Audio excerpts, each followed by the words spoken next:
Hello बच्चों, let us read this question. 4 point masses are fastened to the corners of a frame of negligible mass lying in the XY plane figure. Now, first part of the question A. If the rotation of the system occurs about y-axis with an angular velocity omega, find the moment of inertia about the y-axis and the rotational kinetic energy about this axis. And second part of the question, that is B.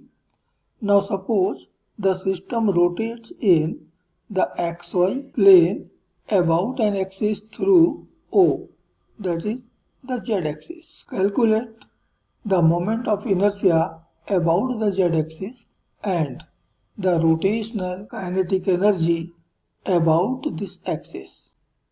इस question के लिए जो की concept है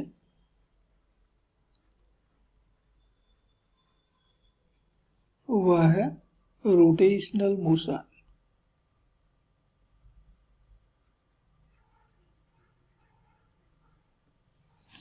हम question के first part A के लिए सॉल्यूशन निकालें तो कहता है कि एक्सिस ऑफ रोटेशन यहां पर वाई एक्सिस है, इसके अबाउट ये रोटेट कर रहा है।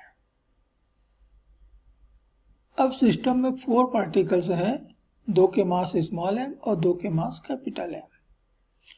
तो दोनों स्मॉल एम तो हमारे एक्सिस के ऊपर ही आ गए, और यदि पार्टिकल एक्सिस के ऊपर है तो उसका एक्सिस से डिस्टेंस 0 हो गया, और ये एक्सिस से डिस्टेंस 0 है तो मोमेंट ऑफ इनर्शिया भी 0 होगा, और इसलिए moment of inertia of the system about the Y axis it is equal to पहला मास कैपिटल एम, ये ए डिस्टेंस पर है, और दूसरा मास ये भी कैपिटल एम और ये भी ए डिस्टेंस पर है, तो हो गया एम ए स्क्वायर पहले पार्टिकल का, एम ए स्क्वायर दूसरे का, तो टोटल हो गया 2 एम ए स्क्वायर। इतना मोमेंट ऑफ इनर्शिया हमारे इस सिस्टम का होगा। और पूछा है कि रोटेशनल काइनेटिक एनर्जी क्या होगा। तो rotational kinetic energy E rotational ये बराबर होता है हाफ आई ओमेगा स्क्वायर। तो हाफ इंटू आई की वैल्यू मिला है 2 एम ए स्क्वायर, और ओमेगा तो हमको ओमेगा ही दे रखा है क्वेश्चन में, तो 2 तो कैंसिल हो गया, तो बराबर हो गया M A square omega square. इतनी काइनेटिक एनर्जी होगी। तो ये हो गया पार्ट ए का आंसर। अब क्वेश्चन के सेकंड पार्ट बी में एक्सिस ऑफ रोटेशन है ओ से जाने वाला, सेंटर ओ से पास होने वाला, और प्लेन के परपेंडिकुलर एक्सिस जो कि निश्चित रूप से हमारा जेड एक्सिस होगा। तब हमारा एक्सिस जो है वो ओ से होकर के जा रही है और प्लेन के परपेंडिकुलर है।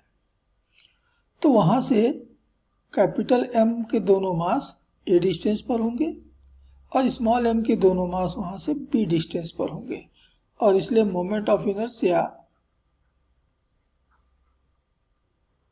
of the system about z-axis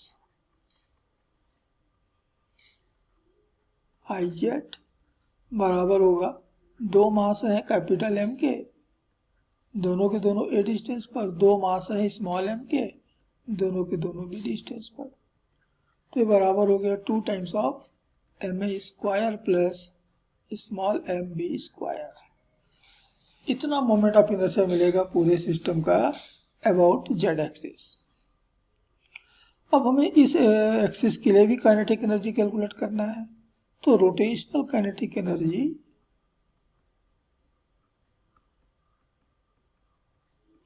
of the system E rotational ये बराबर मिलेगा हाफ आई ओमेगा स्क्वायर। तो हाफ और आई की वैल्यू ऊपर हमने कैलकुलेट किया है 2 M A square plus M B square into omega square, ये तो क्वेश्चन में दिया हुआ है, तो 2 फिर कैंसिल हो गया, तो बराबर मिल रहा है M A square plus M B square into omega square. और ये रहे इस क्वेश्चन के पार्ट बी के आंसर। तो ये रहे इस क्वेश्चन के final answers. Hope you understood it well. Best of luck.